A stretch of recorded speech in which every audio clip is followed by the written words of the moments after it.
दोस्तों नमस्कार, आप देख रहे हैं हेलो रवीश यूट्यूब चैनल में। आप सभी का बहुत बहुत स्वागत करता हूं। अभी हम चर्चा करने वाले हैं दोस्तों वक्फ बोर्ड के बारे में।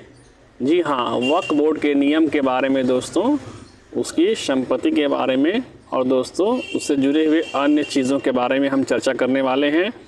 दोस्तों वक्फ बोर्ड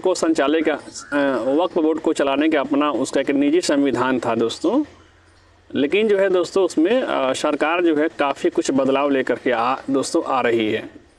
इसे जो है दोस्तों जब जो है संसद में रखा गया तो विरोध के बाद जो है इस विधेयक को जो है जो वक्फ बोर्ड से जुड़ा हुआ था उसे भेज दिया गया जेपीसी के पास। जेपीसी जो होता है वो ज्वाइंट पार्लियामेंट्री दोस्तों कमेटी होता है जिसके पास इसको भेजा गया था।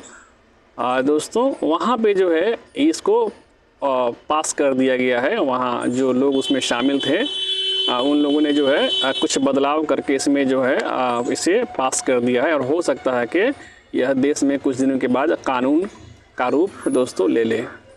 तो इसमें 4 महत्वपूर्ण बदलाव हुए हैं। हम उन्हीं महत्वपूर्ण बदलाव पर अपना फोकस कर रहे हैं। आप दोस्तों ध्यान से सुनते रहिए।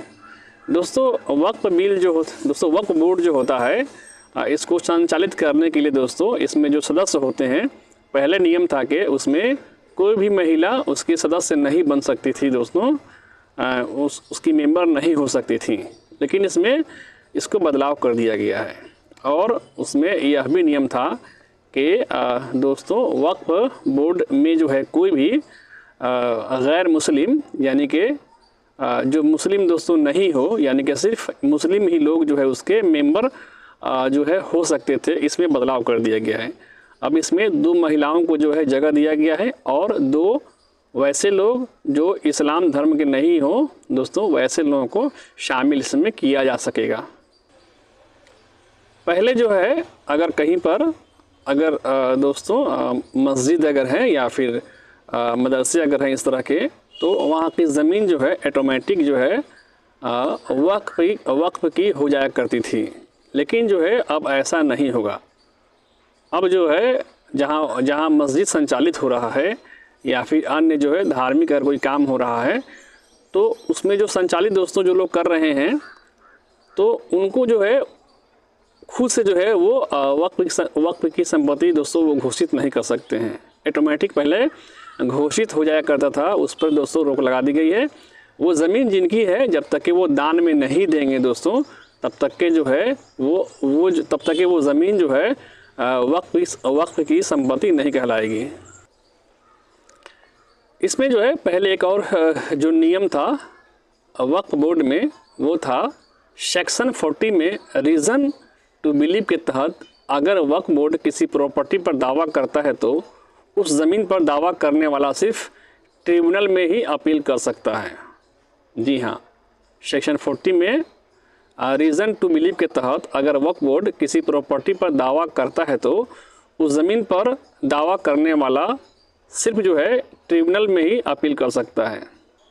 इसको एक बार और सुन लीजिए ठीक से कि पहले जो कानून था वो इस तरह था कि सेक्शन 40 में जो है सेक्शन 40 कहता है कि रीज़न टू बिलीव के तहत अगर वक्फ बोर्ड किसी प्रॉपर्टी पर दावा करता है तो उस ज़मीन पर अगर कोई आदमी करता है तो उस आदमी का दावा जो है सिर्फ ट्रिब्यूनल कोर्ट में ही जो है चल सकता था। इसमें जो है दोस्तों बदलाव कर दिया गया है। अब वो दोस्तों महत्वपूर्ण बदलाव क्या किया गया है आप समझ लीजिए। दोस्तों नए बिल के जो अनुसार है नियम अब जो बनाया गया है, उस ज़मीन पर दावा करने वाला ट्रिब्यूनल कोर्ट के अलावा भी जो है रेवेन्यू कोर्ट, सिविल कोर्ट या हाई कोर्ट में अपनी अपील कर सकता है। जी हाँ, पहले इस तरह की दोस्तों बात जो है नहीं थी। सिर्फ जो है ज़मीन पर दावा करने वाला जो आदमी या जो भी लोग हैं, जो भी अगर संस्था जो भी करेगा तो वो सिर्फ जो है ट्रिब्यूनल कोर्ट में ही जा सकता था। लेकिन जो है इसमें चेंज कर दिया गया है। अब जो है दोस्तों अब जो है ज़मीन पर दावा करने वाला रेवेन्यू कोर्ट, सिविल कोर्ट या हाई कोर्ट में जा सकता है। इसमें जो है एक और महत्वपूर्ण जो बदलाव जो किया गया है वो वक्फ ट्रिब्यूनल का फैसला। दोस्तों अगर जो है वक्फ ट्रिब्यूनल में कोई मामला अगर दोस्तों जाता है, अगर वो कोई फैसला देता है तो आप जो है इसको कहीं भी चुनौती नहीं दे सकते थे। वो जो फैसला करेगा दोस्तों वही जो है आखिरी फैसला माना जाता था। सरकार ने जो है इसमें बदलाव करते हुए दोस्तों ये कानून नया जो है लाने जा रही है कि उस ट्रिब्यूनल दोस्तों ट्रिब्यूनल का जो फैसला होगा आप उसके खिलाफ हाई कोर्ट में जा सकते हैं। ये जो है ख़ास तौर से दोस्तों जो है बदलाव किया गया है। मैं दोस्तों इस पर जो है एक बार आपको फिर से बता दूं कि पहले जो है बोर्ड में दोस्तों महिलाओं की एंट्री नहीं थी, गैर मुस्लिमों की एंट्री नहीं थी। उसमें जो है अब 2 महिलाएं और 2 वो लोग जो इस्लाम धर्म के दोस्तों नहीं हों, किसी और धर्म के हों, उनको शामिल जो है किया जा सकेगा।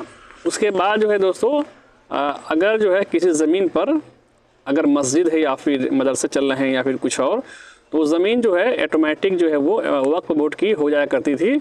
अब जो है वो ज़मीन जिनकी है दोस्तों उनको जब तक वो दान नहीं करेंगे तब तक वो नहीं हो पाएगा दोस्तों। उसके बाद जो है सेक्शन 40 में जो है रीज़न टू बिलीव के तहत अगर वक्फ बोर्ड किसी प्रॉपर्टी पर दावा करता है और उस ज़मीन पर जो है दोस्तों और किसी का दावा अगर है तो वो जो है सिर्फ ट्रिब्यूनल कोर्ट में ही दोस्तों अपील कर सकता था।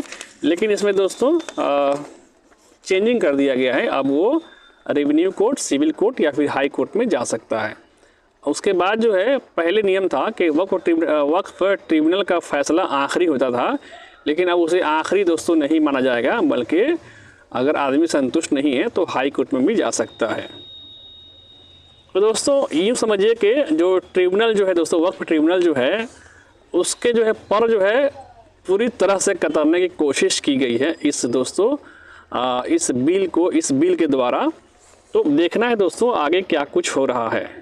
दोस्तों हमारे देश का यह समझिए कि एक अजीब तरह का एक हालात से गुज़र रहा है जहाँ